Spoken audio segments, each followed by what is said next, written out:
Bonjour, bienvenue, café avec Etienne.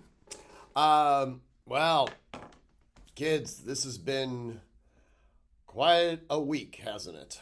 So, obviously, this blog is all about New York Rifle and Pistol Association. You have probably started hearing it referred to as Braun. Um, I I tend to gravitate towards the original name of New York Rifle and Pistol Association because I think that they probably deserve the bulk of the credit on this one. Um, as you are well aware by now, Justice Thomas put forth an incredibly brilliant, extremely articulate opinion in that case, which has now fundamentally changed the landscape of Second Amendment jurisprudence. I have referenced a number of times before in the past that the big red letter case that everyone should know about is Heller versus the District of Columbia. It's still an important case for you to know, but this one is now the controlling one. Um, I also have to give some degree of a mea culpa on this. As you've probably heard me say before in the past, I didn't think that this case was going to be that dramatic. I actually thought that the court was going to have a fairly narrowly tailored ruling specific to New York and specific to the right to carry outside the home.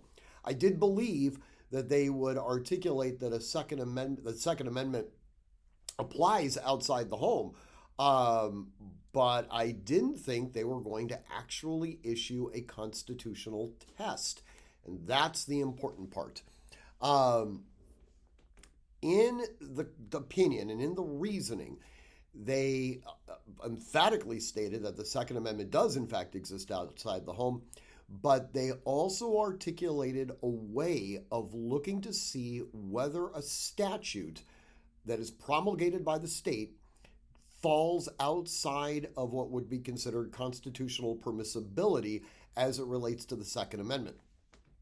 We've talked about strict scrutiny and rational basis, what oftentimes are referred to as balancing tests, to determine whether or not the state interest is compelling enough or rationally related to abridging some degree of one of our fundamental rights.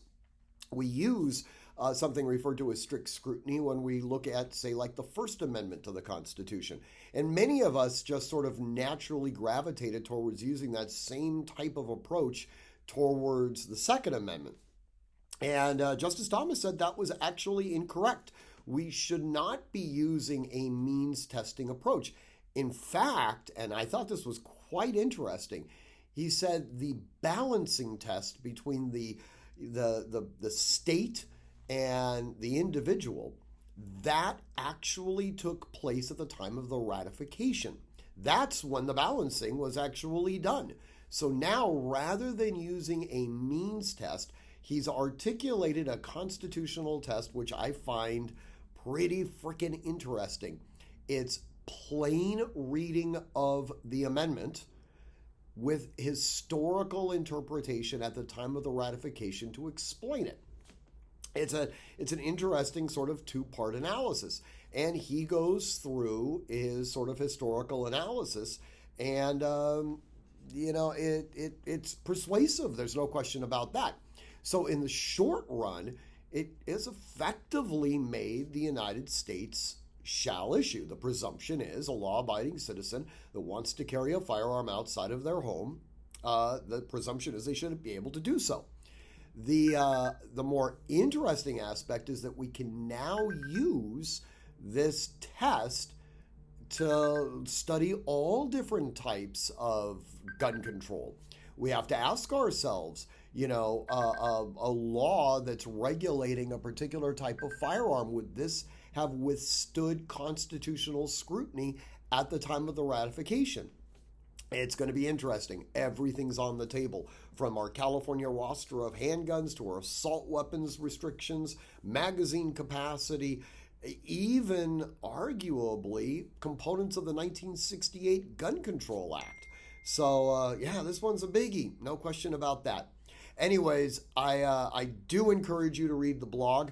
For those of you that are reading this or watching this video on Wednesday morning, Wednesday evening, the lieutenant colonel and I are going to be doing another Drinks with the Lieutenant Colonel and the Captain. Now, we'll be discussing New York Rifle and Pistol Association ad nauseum while we lubricate ourselves with vintage alcohol and smoke cigars. I encourage you to join us. It's going to be on Zoom, and you can sign up and receive the Zoom link at artemishq.com. That will start at 7:30.